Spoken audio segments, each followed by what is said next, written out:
இத தள்ளிவிடாதே. சப்ஸ்கிரைப் செய்து முழுவதும் பாருங்கள்.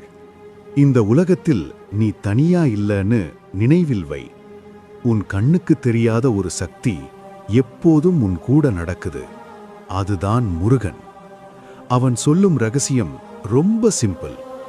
நீ பயந்த நாள்ல தான் வாழ்க்கை உன்னை சோதிக்க ஆரம்பிக்கும். நீ துணிந்த நாள்ல தான் வாழ்க்கை உனக்கு வழிவிடும்.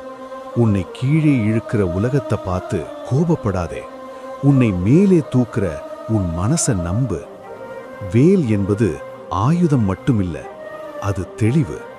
சந்தேகம் வந்தா வேல் நினை, பயம் வந்தா வேல் நினை, தோல்வி வந்தா வேல் நினை. ஏன்னா வேல் இருக்கிற இடத்துல குழப்பம் இருக்காது. உழைச்சா மட்டும் போதாது, நம்பிக்கையோட உழைக்கணும். காத்திருந்தா மட்டும் போதாது, துணிவோட காத்திருக்கணும்.